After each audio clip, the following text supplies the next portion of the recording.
شريك له وأشهد أن سيدنا محمدا عبده ورسوله اللهم صل وسلم على سيدنا محمد وعلى آله وصحبه أجمعين أما بعد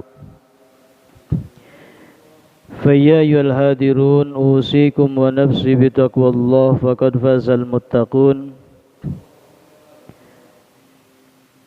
Hadirin jamaah sekalian rahimakumullah,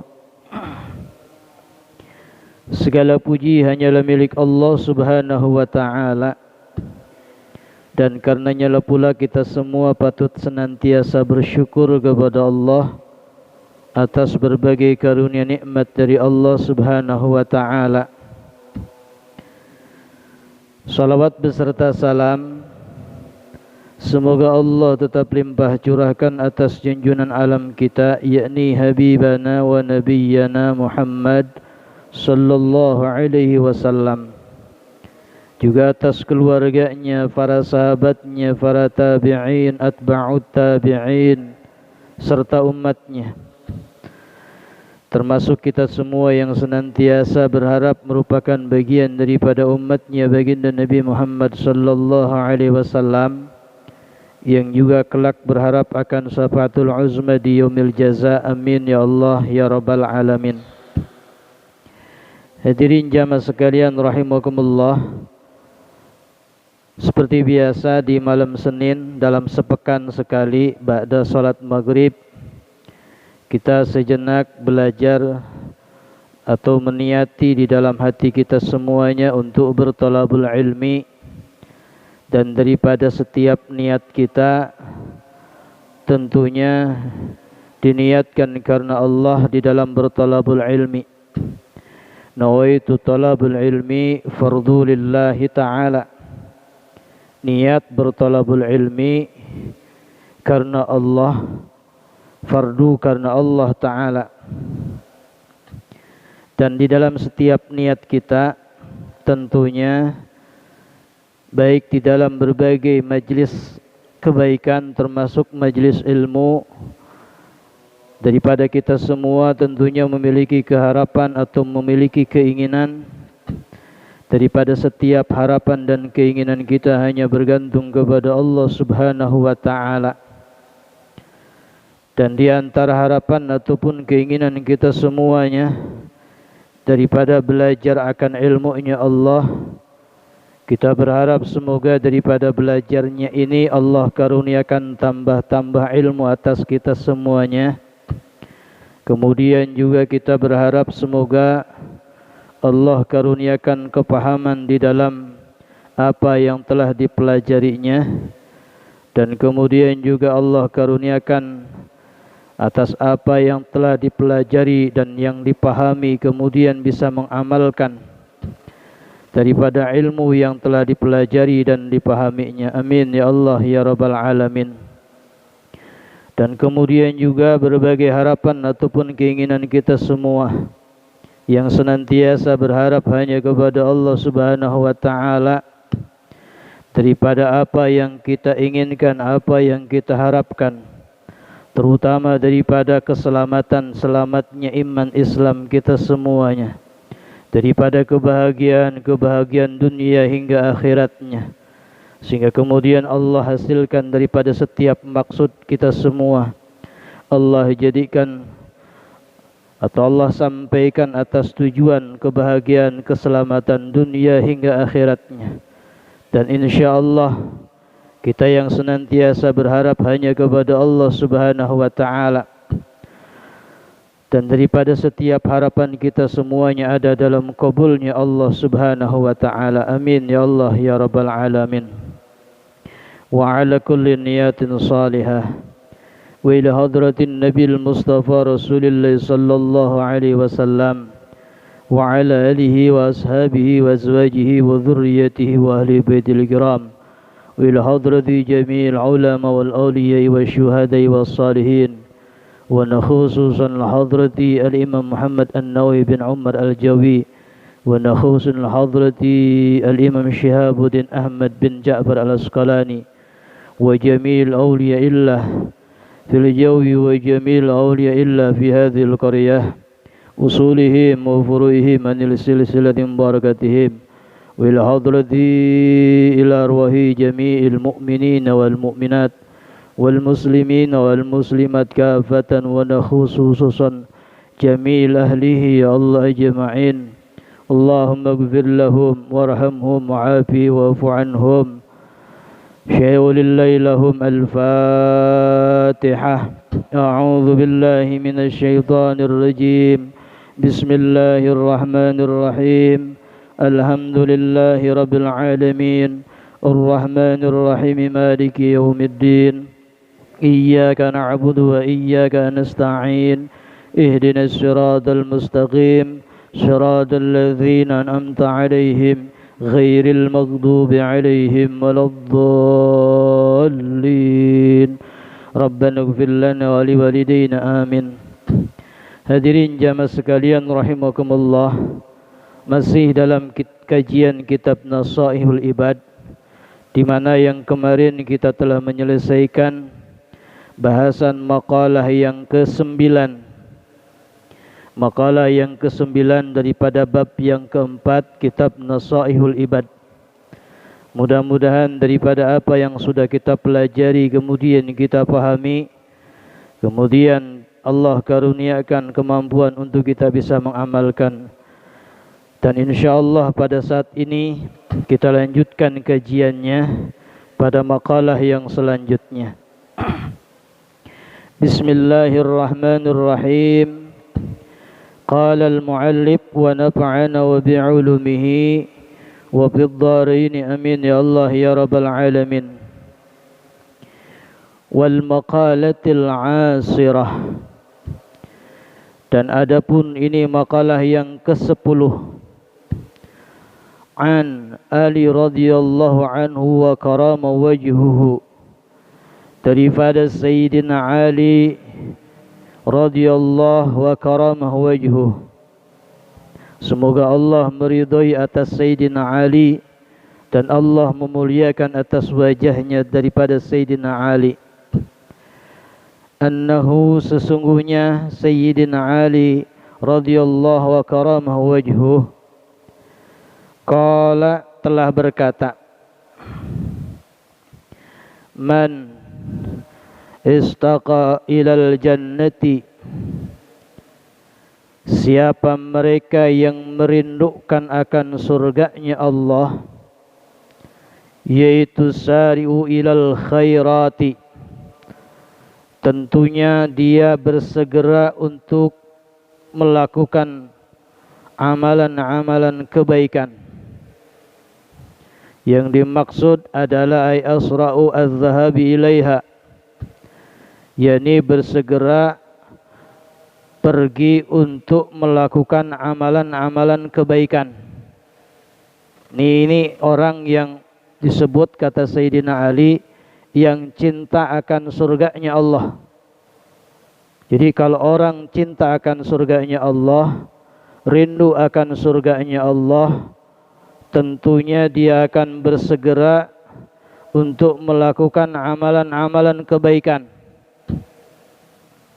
Sehingga juga Allah sebutkan di dalam Al-Quran tentang diantaranya memohon ampunan kepada Allah.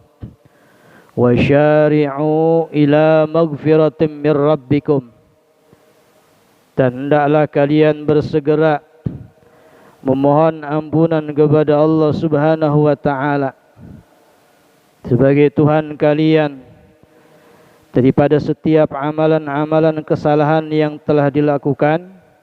Maka ada kemudian kewajiban daripada amalan kesalahan itu untuk kemudian ditaubatinya dengan bersegera. Kemudian juga Allah lanjutkan tentang perintah bersegera untuk memohon ampunan kepada Allah daripada wasyari'u ila maghfiratin min rabbikum, kemudian wa jannatin 'arduhas samawati wal ard uiddat lil muttaqin, dan adapun yang namanya surganya Allah daripada seluas bumi dan langit, itu diperuntukkan buat mereka orang-orang yang bertakwa kepada Allah Subhanahu wa taala. Dan di antara kriteria orang yang bertakwa kepada Allah adalah mereka orang yang bersegera ketika melakukan sebuah kesalahan memohon ampunan kepada Allah. Dan kata Sayyidina Ali radhiyallahu wa karamah, beliau sampaikan bahwa buat mereka yang rindu akan surganya Allah, maka semestinya buat mereka untuk bersegera berangkat menunaikan amalan-amalan kebaikan, termasuk ketika ada panggilan daripada panggilan Allah berupa azan. Ketika ada azan berkumandang, buat mereka yang rindu akan surganya Allah, maka kemudian mereka akan bersegera menuju memenuhi panggilan Allah Subhanahu wa taala. Kemudian kata Sayyidina Ali radhiyallahu wa karama wajhuh, beliau juga sampaikan, wa man istaqa, dan barang siapa yang takut minan nari, daripada api neraka, maka apa yang mesti dilakukan? Intaha anis syahwati, yaitu dengan menahan daripada syahwatnya. Kata Sayyidina Ali radhiyallahu anhu karamah wajhuh, orang yang takut akan adanya siksa api neraka, maka orang ini akan menjaga atau bahkan menahan daripada keinginan hawa nafsunya, daripada keinginan syahwatnya. Sehingga kemudian dijelaskan di sini imtina'u anittiba'i harakatin nafsi, yakni dengan cara mencegah dengan tidak mengikuti kehendak daripada nafsunya. Itu ciri orang yang benar takut akan siksa api nerakanya Allah.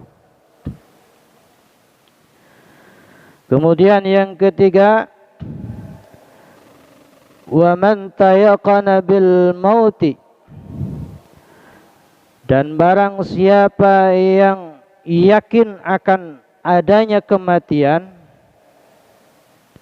yakin akan adanya kematian, di mana juga dijelaskan oleh Allah Subhanahu wa taala, kullu nafsin dha'iqatul maut, daripada setiap yang namanya bernyawa termasuk manusia mesti akan menemukan yang namanya kematian. Dan kata Sayyidina Ali radhiyallahu wa karama wajhuh, siapa yang yakin akan adanya sebuah kematian, apa yang akan dilakukan oleh mereka? Yaitu in hudimat alaihi ladzati, in hudimat, sehingga mereka melalaikan daripada alaihi orang tersebut al-ladzati, terhadap kelezatan dunia. Jadi kalau orang yang yakin akan adanya kematian, mesti dia akan melupakan atau melalaikan daripada kesenangan dunia, daripada kelezatan dunia. Apalagi mereka paham tentang dunia ini adalah sementara. Dunia ini adalah perjalanan yang sifatnya sementara. Karena ada alam yang namanya al-abqa, yang kekal, yang langgeng, yaitu perkara akhirat. Bahkan daripada perkara akhirat itu, khairul laka minal ula, lebih baik buat kalian, dan itu adalah lebih utama. Jadi kalau orang paham tentang perjalanan kehidupan dunia, di mana dia yakin suatu saat kapan saja akan mengalami yang namanya kematian, maka dia akan melalaikan, dia akan melupakan daripada hanya kenikmatan dunia semata, kelezatan dunia semata.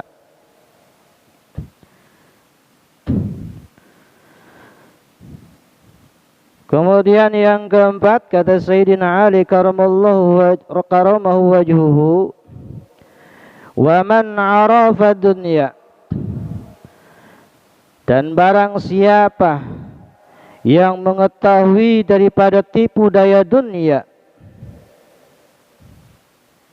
Jadi kalau orang tahu bahwa perkara dunia ini banyak tipu-tipuan, bahkan bisa memperdayakan seseorang. Makanya di dalam Al-Quran disebutkan ad-dunya mata'ul gurur. Dunia ini tempat di mana banyak tipu daya. Sehingga kemudian kalau dia mengetahui akan adanya tipu daya dunia, hannat alaihi al-musibata, maka dia akan berhati-hati atas tipuan dunia itu, di mana al-musibata,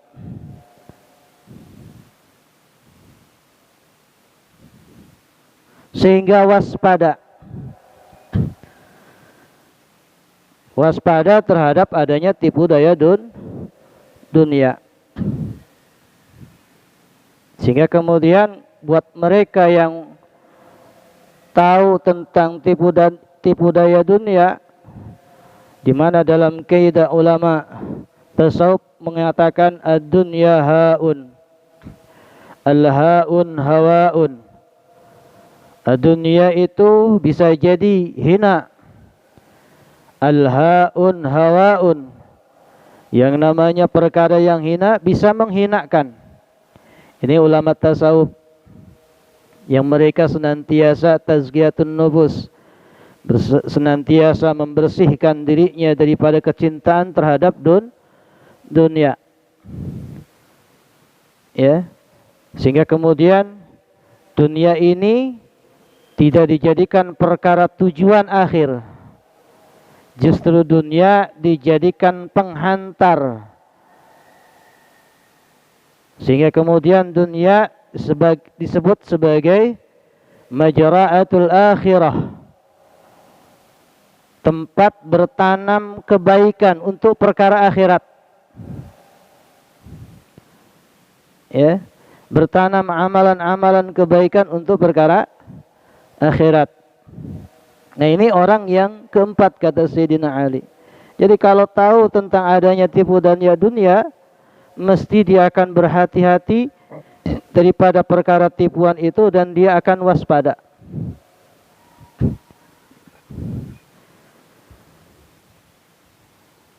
Wal maqalatil hadiyata asyarah, dan adapun maqalah yang ke-11 anin Nabi sallallahu alaihi wasallam, daripada baginda Nabi Muhammad sallallahu alaihi wasallam, annahu, sesungguhnya baginda Nabi Muhammad sallallahu alaihi wasallam, qala, telah berkata baginda Nabi Muhammad sallallahu alaihi wasallam,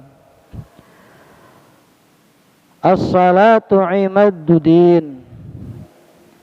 As-salatu, adapun yang namanya salat, imaduddin, adalah perkara tihangnya agama, atau perkara yang pokok dalam urusan agama. Sehingga kemudian buat mereka yang melaksanakan salat, disebutkan di sini penjelasannya, ay asluhu faqawamuddin.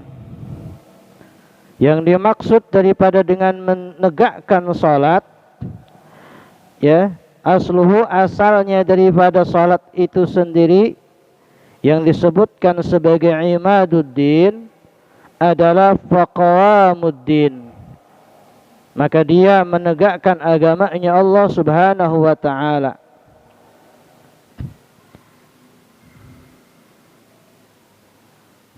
Bahkan fahiya tahqiqil lil ubudiyah, maka daripada perkara salatnya ini adalah hakikat atau perkara yang benar, ya, perkara yang hak dari yang disebut dengan namanya ibadah. Sehingga kemudian wa ada li haqqi, dan memenuhi daripada perkara haknya agama. Jadi apa yang disampaikan oleh baginda Nabi tentang salat itu adalah sebagai tihangnya agama atau perkara pokok daripada perkara agama, maka penting untuk kemudian menjaga daripada salat itu sendiri. Dan dengan melaksanakan salat, maka orang tersebut telah menegakkan agamanya Allah Subhanahu wa ta'ala. Namun kemudian as-samtu, adapun dengan diamnya, was-samtu, dan adapun dengan diamnya, afdalun, itu lebih utama. Maksudnya apa? Daripada perkara diamnya lebih utama dari setelah melaksanakan ibadah salat. Maka di dalam surat Al-Ma'un disebutkan, a'udzu billahi minasyaitonir rajim, fawailul lil musallin alladzina hum an salatihim sahun alladzina hum yura'una wa yamna'unal ma'un. Maknanya wallahu a'lam bimuradih, maka kecelakaanlah buat siapa mereka, yaitu mereka orang yang melaksanakan salat tapi dengan cara yang sahun, lalai, dan kemudian walladzina hum yura'un, dan buat mereka orang-orang yang berlaku riya, ya, berbuat riya.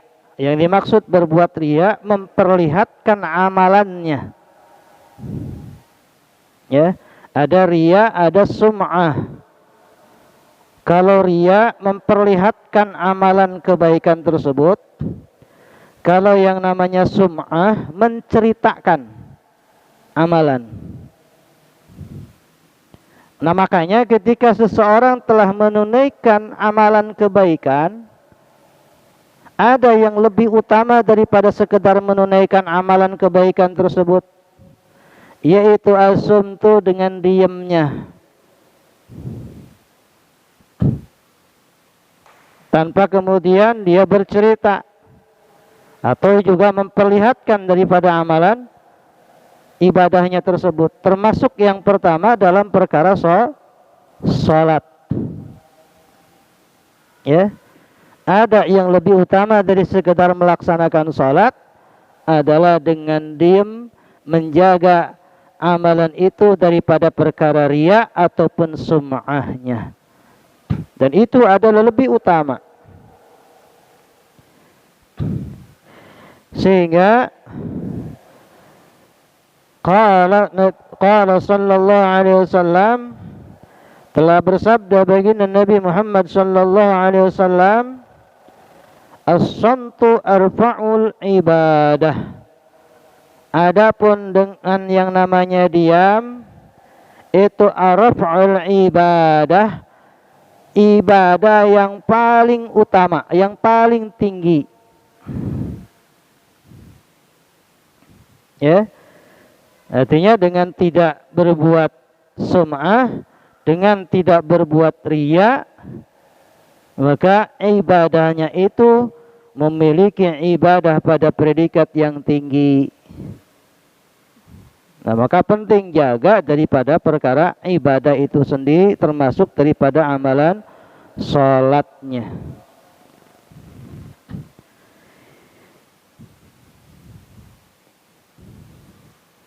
Sehingga dalam hal ini hadis yang diriwayatkan oleh Al-Imam Ad-Dailami daripada Sayyidina Abi Hurairah radhiyallahu an,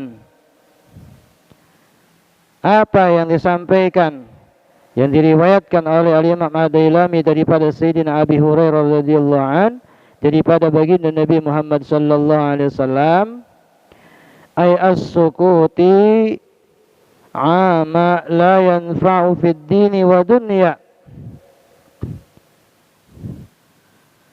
Ada penyebutan lain daripada sebutan as-samtu, diam. Persamaannya dengan kata as-sukut, juga maknanya diam. Di sini disampaikan ay as-sukuti, adapun yang namanya dengan berdiam, amma daripada sebuah perkara ibadah itu sendiri, ya. Diam dari perkara apa? Dari perkara la yanfa'u fid dini wa dunya, dari perkara yang tidak ada manfaatnya dalam urusan agama ataupun juga perkara dunia. Ya. Dan kemudian watar qurradan ala man i'tada, dan tidak membalas atas siapa mereka orang yang membenci. Sehingga kemudian min irfau anwa'il ibadah, daripada seutama atau setinggi-tingginya perkara-perkara ibadah. Nah, penjelasan di sini daripada hadis baginda Nabi Muhammad sallallahu alaihi wasallam daripada Ad-Dailami dan daripada sahabat Sayyidina Abi Hurairah radhiyallahu an, ada amalan yang memiliki derajat yang tinggi daripada amalan ibadah itu adalah diam daripada perkara yang tidak manfaat, baik untuk perkara urusan agama ataupun juga untuk perkara urusan dunia. Itu yang pertama. Artinya diam dalam perkara untuk tidak melakukan hal yang merusak amalan itu sendiri, seperti perilaku riya ataupun juga perilaku sum'ah, mempertontonkan atau menceritakan. Ya, karena perkara itu jelas tidak punya manfaat di dalam perkara agama maupun juga perkara dunia. Sehingga kemudian yang kedua ada lagi kata baginda Nabi Muhammad SAW di sini, amalan yang kedua yang memiliki derajat ibadah yang tinggi adalah mereka yang senantiasa memaafkan atas siapa mereka yang zalim. Sehingga di sini disebutkan tidak membalas atas siapa mereka orang yang membenci. Itu adalah perkara yang kedua, di mana itu memiliki derajat tinggi dalam perkara-perkara ibadah. Kemudian wassadaqatu tutfi, wassadaqatu, dan adapun yang namanya sedekah, tutfi ghadabar rabbi, yaitu bisa memadamkan murkanya Allah. Amalan sedekah itu bisa memadamkan adanya murkanya Allah. Banyak perkara dalil tentang sedekah di mana hikmah ataupun daripada manfaat bersedekah itu sendiri yang disampaikan, termasuk salah satunya di sini. Jadi kalau ada orang yang bersedekah, sungguh dia telah melakukan untuk memadamkan adanya murkanya Allah. Dalam hadis lain, as-sadaqatu tadfa'ul bala, Adapun yang namanya sedekah bisa mencegah daripada perkara bala. Namun daripada amalan sedekah ini juga wasantu afdalun, dan adapun diamnya ini lebih utama. Maksud diam di sini apa? Daripada perilaku memperlihatkan sedekah ataupun juga daripada perilaku menceritakan amalan sedekah tersebut. Afdalun itu lebih utama. Makanya dalam keterangan lain disebutkan, andaikan tangan kanan yang memberi, maka jangan sampai tangan kiri mengetahui. Saking penting menjaga daripada amalan sedekah. Dan ini adalah perkara yang afdal, perkara yang utama. Sehingga kemudian qala sallallahu alaihi wasallam, telah bersabda baginda Nabi Muhammad sallallahu alaihi wasallam, as-samtu, adapun yang namanya berdiam, itu zainun lil alimi, menjadi hiasan buat orang alim, wa sitrul lil jahili, dan menjadi selimut buat orang yang bodoh.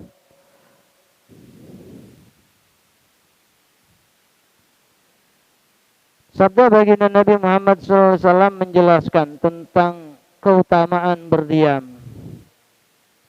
Ya, artinya diam untuk tidak melakukan perkara yang sia-sia, perkara yang tidak punya manfaat, di antaranya perilaku riya ataupun juga perilaku sum'ah. Ya. Disebutkan di sini kata baginda, as-samtu, yang namanya berdiam itu zainun lil alimi, menjadi hiasan bagi orang alim. Maksudnya perhiasan bagi orang alim itu adalah menjaga ilmunya daripada hal perkara yang bisa merusak ilmu. Makanya tentang orang alim itu sendiri, dia akan menyampaikan apa yang dia ketahui berdasarkan ilmunya. Ya. Maka kemudian ada juga sebutan dalam kaidah orang-orang bijak, belajarlah kalian pada orang yang tidak terlalu banyak tahu. Karena dia akan menyampaikan apa yang dia tahu saja.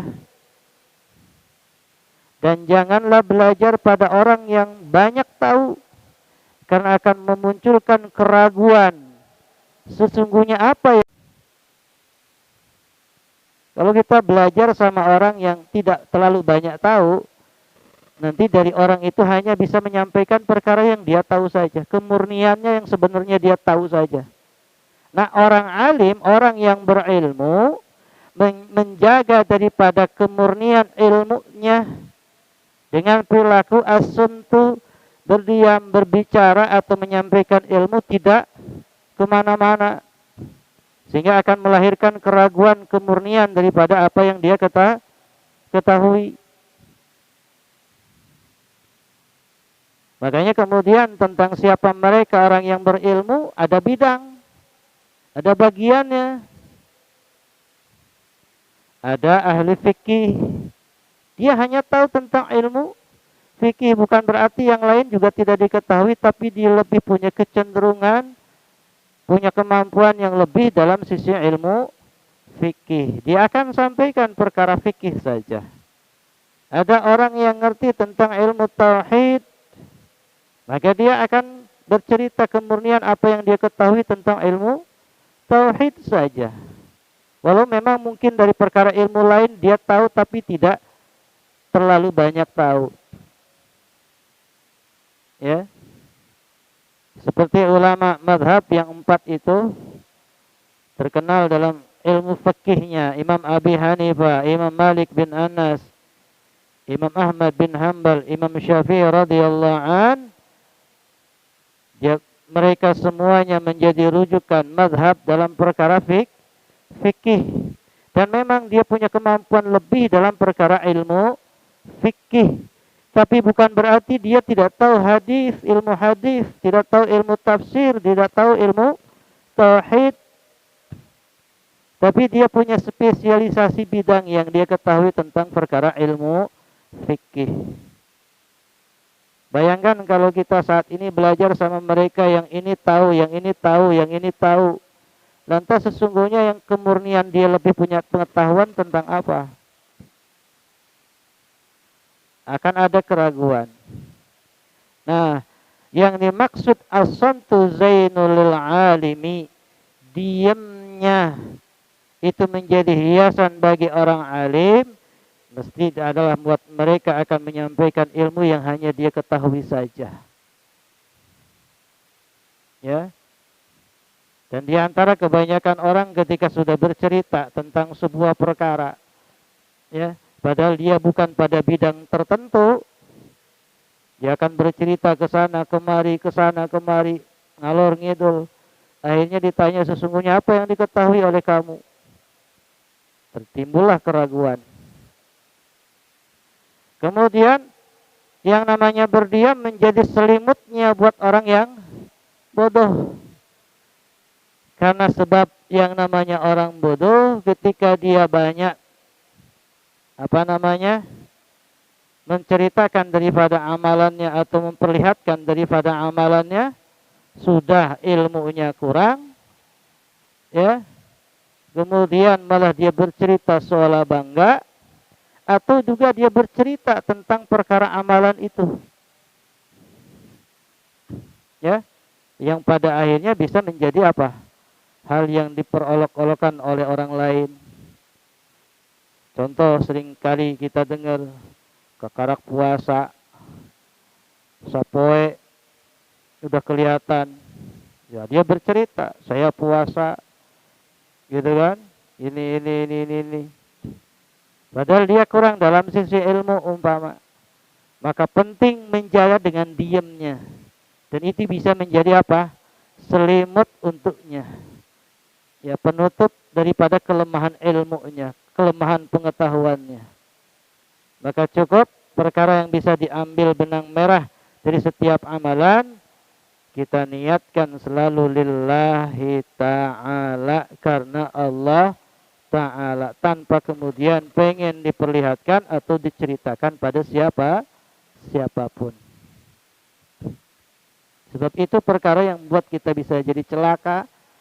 Karena apa? Bisa merusak amalan-amalan ibadah kita. Ini yang dimaksud dengan berdiamnya.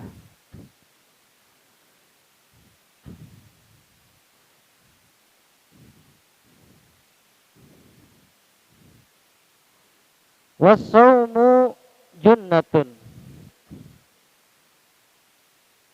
Dan adapun yang namanya berpuasa, junnatun, itu menjadi perisai atau jadi benteng. Ya. Berpuasa itu menjadi perisai atau bisa menjadi benteng. Benteng dari apa? Daripada siksa api neraka.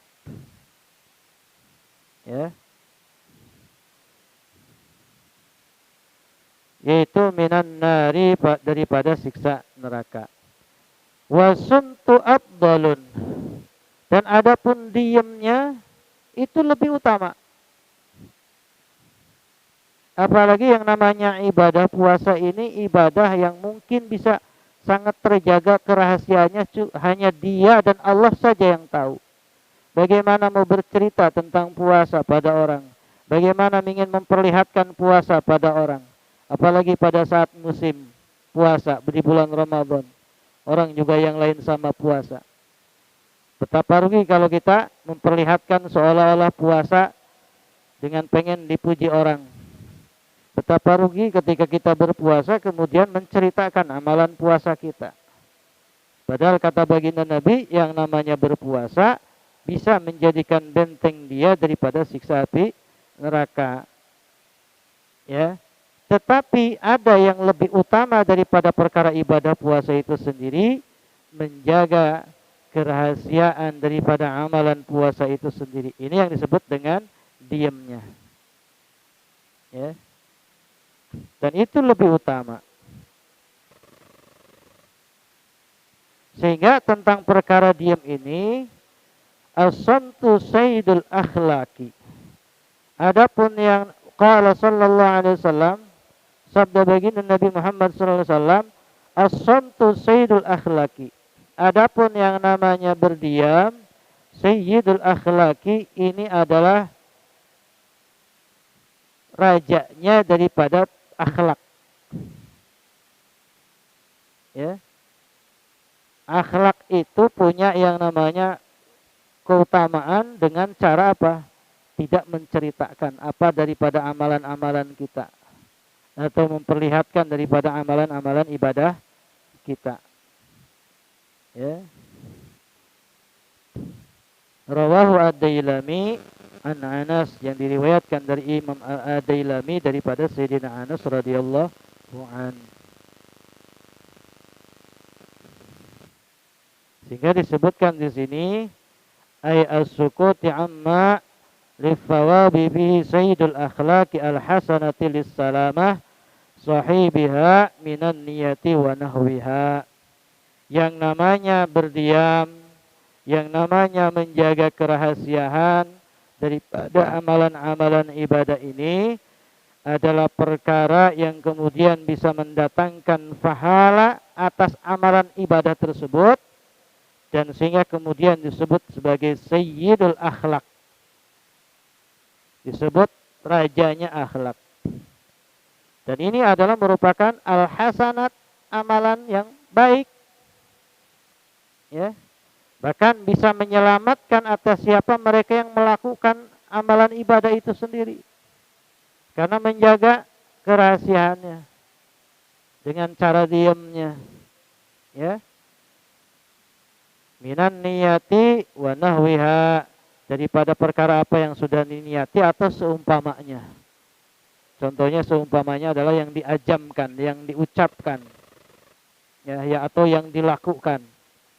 Kalau niat itu tempatnya dalam hati. An-niyatu mahalul qalbi, niat itu adalah tempatnya di dalam hati. Kalau azam itu yang diucapkan melalui lisan, diazamkan, ya, disengajakan untuk melakukan dengan ucapan lisan. Makanya dalam mazhab Imam Asy-Syafi'i tentang perkara niat, ada amalan sunnah bukan sekedar niat di dalam hati saja, yakni dengan cara diazamkan, diungkapkan dalam bentuk ungkapan lisan, sehingga hadir hati untuk meniatinya. Seperti contoh dalam salat, ya, dengan ungkapan usolli, itu azam dalam lisan, ungkapan dalam lisan, ya, supaya apa? Hatinya hadir untuk melakukan sesuatu karena Allah. Di mana niat dalam mazhab Imam Asy-Syafi'i muqtaranan bi fi'lihi, berbarengan dengan awal melakukan sesuatu. Ketika berarti kalau dalam sholat awalnya apa? Takbiratul ihram. Bareng dengan takbiratul ihram, hatinya meniati. Ya. Atau juga dalam amalan-amalan lain. Ketika kita mau melakukan sesuatu, bepergian untuk perkara kebaikan. Jadi begitu melangkah, sebelumnya kita berdoa, memohon kepada Allah, keluar dari rumah, bismillahirrahmanirrahim, la haula wa la quwwata illa billah. Saat melangkahkan kaki yang pertama, hati meniatkan, lisan mengajamkan, mengungkapkan, saya mau pergi ke pasar. Jangan hanya sekedar mau pergi ke pasar, niatkan ibadah kepada Allah. Saya mau kerja, saya mau beribadah melalui kerja karena Allah. Sehingga hatinya hadir, niat saya beribadah ketika langkah kaki itu pertama. Ya, Niat saya beribadah kepada Allah melalui usaha. Itu contohnya. Dan ini diajarkan ketika kita sholat dalam perkara mazhab Imam Syafi'i. Diajamkan dalam lisan, ya, diungkapkan dalam lisan, diniatkan di dalam hati, berbarengan daripada niat itu awal melakukan amalan tersebut. Ya. Jadi begitu, Allahu Akbar, hatinya diniatkan. Beda dengan mazhabnya Imam Abi Hanifah, Imam Ahmad bin Hanbal atau juga Imam Malik. Ya. Mereka itu niat itu sebelum melakukan. Jadi tidak berbarengan dengan awal amalan. Wong sudah tahu dia mau melakukan itu sholat. Ya. Cuman kalau dilihat daripada, ya, wallahu a'lam, artinya kalau dilihat daripada praktiknya, kita mau sholat nih, niat sebelum melakukan, hati sudah bicara, tapi lisan tidak mengazam. Apa yang terjadi? Begitu datang sholat langsung takbir, boro-boro, ya, pada saat sebelumnya hatinya mengungkapkan dalam niat. Kebanyakan, ya, begitu langsung, belum tegak berdiri, langsung sambil ngangkat tangan, belum rapi. Makanya dalam mazhab Imam Syafi'i, dalam adab ibadah sangat terjaga, lebih rapi. Ya, persiapannya dipersiapkan sebelumnya. Bahkan sampai pada saat awal permulaan mau melakukan itu juga tertib. Tidak ujuk-ujuk datang langsung masih posisi berdiri, belum tegak, masih dalam posisi ada satu langkah lagi perjalanan, langsung takbir. Dan kita bisa tahu tentang perkara itu dilihat dalam realitasnya. Nah, maka penting untuk kita tetap menjaga amalan ibadah itu bukan hanya daripada perkara syarat dan rukun, termasuk juga dalam perkara adab. Ya, menjaga. Makanya perkara khasi'un ini disampaikan oleh Allah di dalam Al-Quran. Orang yang khusyuk dalam perkara salat adalah mereka orang yang beruntung. Qad aflahal mu'minun. Sungguh bahagia adalah mereka orang-orang yang beriman. Siapa mereka? Yaitu mereka yang salatnya khusyuk. Ya. Untuk bisa meraih kekhusyuan di dalam perkara salat, tentunya harus memenuhi syarat dan rukun, termasuk juga menjaga daripada perkara syarat rukun itu. Perkaranya adalah etika, adab, ya, baik pakaian ataupun juga gerakan dan lain sebagainya. Jadi, nah, menjaga daripada amalan itu adalah merupakan sayyidul akhlak. Ya. Menjaga daripada perkara yang merusak amalan ibadah itu adalah merupakan sayyidul akhlak. Kemudian wal jihadu. Dan adapun namanya berjihad itu sanamuddin, adalah merupakan puncaknya amalan beragama. Kesungguhan di dalam beribadah itu puncaknya dalam amalan agama. Makanya harus serius. Jangan dianggap main-main daripada perkara ibadah. Dijaga kekhusyuannya. Masya Allah, memang untuk kita masih kebanyakan, Masya Allah, ya, untuk bisa meraih khusyuk, begitu takbir saja, begitu sholat Allahu Akbar, kebayang daripada apa yang terjadi yang sudah dilakukan, sehingga kemudian muncul, Masya Allah, Sementara di sini disampaikan oleh baginda Nabi, ya namanya berjihad termasuk dalam kesungguhan amalan-amalan ibadah, ini adalah puncaknya amalan beragama. Wasamtu, dan adapun diamnya afdalun, itu lebih utama. Ya, menjaga kesungguhan itu sendiri itu lebih utama. Ya. Qala sallallahu alaihi wasallam, dan telah bersabda baginda Nabi Muhammad sallallahu alaihi wasallam, as-samtu hikamun. Adapun yang namanya berdiam, hikamun, itu adalah perkara hikmah atau yang memiliki manfaat atau makna.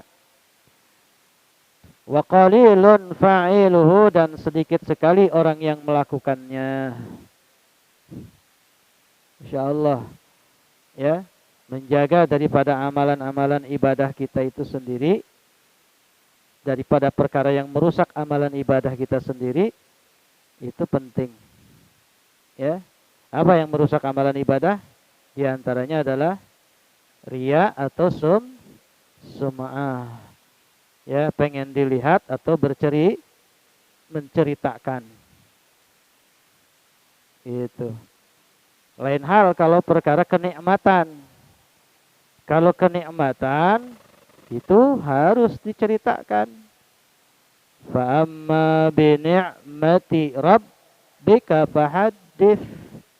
Maka adapun daripada kenikmatan yang telah Allah anugerahkan atas kita, fahaddits, maka ceritakanlah sebagai tanda syukur. Ya. Bukan menceritakan amalan-amalan ibadahnya, tapi mensyukuri daripada apa yang Allah karuniakan. Alhamdulillah, saya masih diberi karunia kesehatan. Boleh tuh cerita tentang kenikmatan itu. Ya, sebagai tanda syukur. Nah, kalau daripada menceritakan amalan ibadah, ini harus dijaga, jangan sampai. Atau memperlihatkan amalan-amalan ibadah kita pada yang lainnya. Wallahu a'lam bishawab. Insyaallah kajian ini akan dilanjutkan pada pertemuan yang akan datang. Mohon maaf atas kekurangan dan kelebihannya. Kita tutup dengan doa. Ya dzal jalali wal ikram, wa sallallahu alaihi sayyidina Muhammadin, alhamdulillahi rabbil alamin. Allahumma arhamna ya rahim irhamna. Allahumma ighfirna ya ghafur ighfir lana dzunubana. Rabbana taqabbal minna innaka antas samiul alim wa tub alaina innaka antat tawwabur rahim. Rabbana ighfir lana dzunubana wa liwalidayna warhamhuma kama rabbawna shighara. Rabbana atina fid dunya hasanah wa fil akhirati hasanah wa qina adzabannar wa adkhilnal jannata ma'al abrar ya aziz ya ghafar ya rabbal alamin. Wa sallallahu alaihi sayyidina Muhammadin walhamdulillahi rabbil alamin. Demikian, subhanakallahumma bihamdika asyhadu an la ilaha illa anta astaghfiruka wa atubu ilaik. Akhirul kalam, assalamualaikum warahmatullahi wabarakatuh.